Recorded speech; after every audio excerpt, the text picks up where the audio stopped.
In 1939, the life of Polish policeman Joseph Kulagowski was changed forever. As a veteran of the Polish-Soviet conflict in 1919, he settled into his role as a policeman in the city of Lodz. But on September 1st, 1939, his country, Poland, was invaded on two sides, by Germany from the west and the USSR in the east.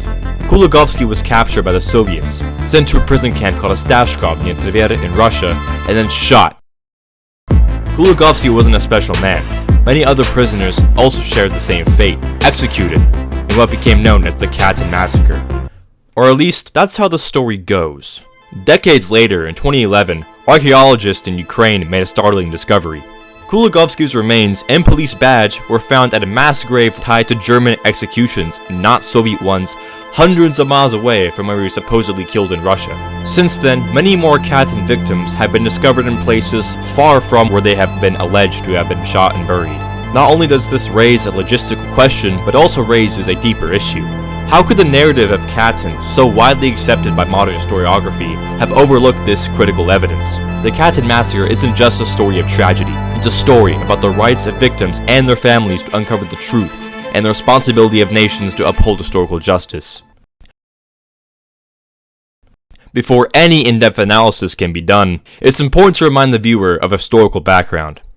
After the German invasion of Poland on September 1st, 1939, the USSR entered from the east on September 17th, although not as a formal belligerent. The USSR justified their intervention on the grounds that the Polish state had ceased to exist, and that if they had not intervened, new, potentially hostile states may form on the border.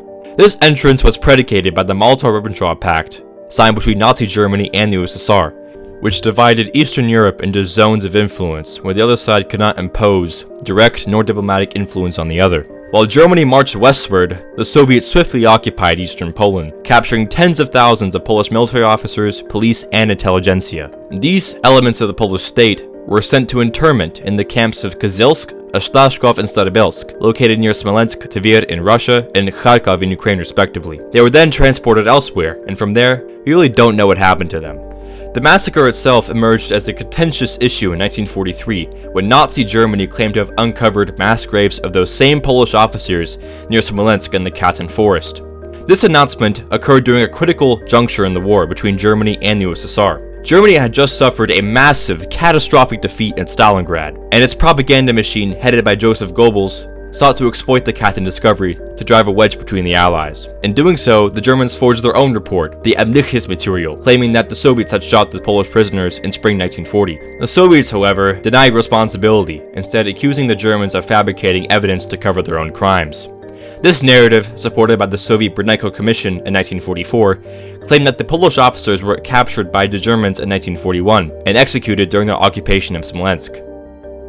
The Amtliches material, or official material, produced by Nazi Germany in 1943, was presented as definitive proof of Soviet culpability in the Katyn Massacre. As it is the only forensic backing behind this narrative, it needs to be held to scrutiny. But upon that scrutiny, the report reveals egregious flaws that show how Nazi Germany violated its responsibility to uphold the truth. Instead of providing accurate evidence, German authorities instead manipulated and fabricated key details. One glaring example of this is the repeated inconsistency in place names on identification documents. For example, AM document 189 describes a victim, Uniformierte 892, who was allegedly found with an inscription reading Hanina Grajkowska, Lemberg. The problem here lies in the use of Lemberg, the German name for the Polish city of Lvov. The report assumes the victim died in 1940, but in 1940, the city was under Soviet control and referred to by its Ukrainian name of Lviv. The Germans only renamed the city Lemberg in June 1941, after their invasion of the Soviet Union. The Germans either altered this document or simply made it up after occupation. The German AM report heavily relied on forensic analysis to prove Soviet guilt, specifically arguing that small pine trees planted over graves were evidence that mass burials occurred in spring 1940, proving Soviet guilt. But these claims are directly challenged by the findings of German tree expert von Hoof. Von Hoof concluded that the trees planted on the graves were at least 5 years old by the time of exhumation in 1943. That means that they were transplanted around 1938, much before the USSR allegedly shot the Polish officers. Further, von Hoof admitted in his own report that the trees were not actually collected by him personally, but were actually handed over by Dr. Berkeley and Dr. Butz, two members of the German investigation team. The chain of custody for forensic evidence is broken, and whether these samples came from the graves at all becomes under contention. The German report additionally introduced questionable evidence in the form of identification documents and personal belongings allegedly recovered from victims. For example, AM Document 262 claims that a Polish captain, Roman Pufal, was found with military service records written in German. This is highly improbable, as Polish officers in the 30s would have carried documents written in Polish or Russian, not German. In another case, AM Document 201 attributes an address in Litzmannstadt, the German name for the city of Lodz in Poland, to a Polish officer, Joseph Stalin. However, Litzmannstadt was not adopted as the city's official name until April 1940, after the Germans invaded Poland. For a Polish officer captured in the 30s to have identification documents bearing a name that did not exist yet is historically implausible. It is very likely that the Germans tampered with documents or fabricated them entirely. The German AIM report also ignored testimony from their own investigative team that contradicted the report's conclusions. Italian pathologist Dr. Palmieri, who participated in the German investigation, wrote in his findings that, in the clothing, a large number of dead larvae was indeed found. The presence of insect activity suggests that the bodies in question were buried long after spring 1940, incompatible with the German timeline for Soviet executions. Despite this glaring evidence, the German AIM report excluded Palmieri's findings from the final report. The families of the Katyn victims had and continue to have a fundamental right to the truth. As per the Universal Declaration of Human Rights, Article 8 ensures that every person has the right to an effective remedy by the competent national tribunals for acts violating the fundamental rights granted to him by the Constitution or by law. The deliberate falsification of evidence by the Nazis violated the victims' right to remedy by deliberately obfuscating investigations and denying access to accurate information. Moreover, the International Covenant on Civil and Political Rights underscores this right. Article 17 protects individuals and families from arbitrary interference with their privacy, including knowing the fate of their loved ones. By fabricating and misreporting evidence, the German report denied victims' families this basic protection, instead exploiting their tragedy for political gain. The principle of right to truth has also been recognized in modern jurisprudence.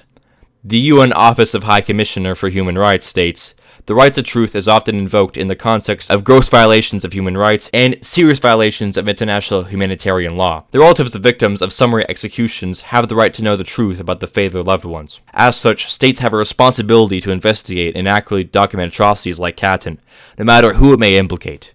The Katyn Massacre shows a huge relationship between NHC's current theme of rights and responsibilities in history.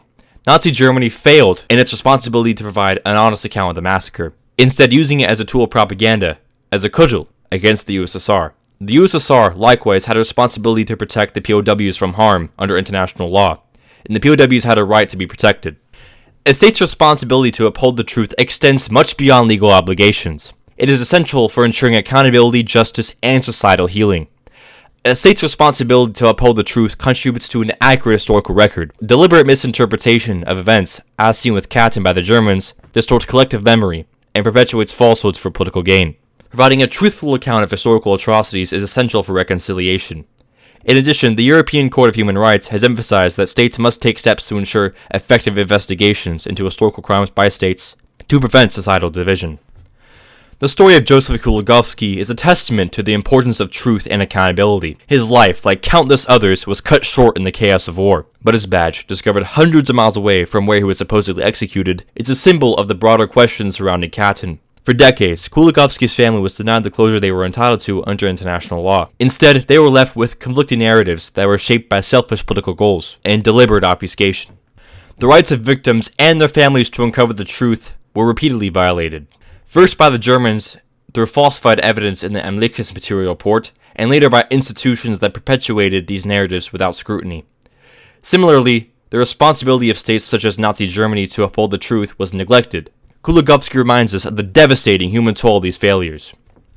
National History Day's theme of rights and responsibilities in history is much more than just a theme. All levels of society have certain obligations, individuals, governments, and societies, to preserve the dignity and memory of those who suffered. Kuligowski's badge is more than just a relic of time lost, of a tragedy somewhere far in the past. It's a wake-up call to ensure the responsibility of upholding truth is unwavering. In doing so, we not only honor those who were lost, but reaffirm our commitment to a world where truth prevails.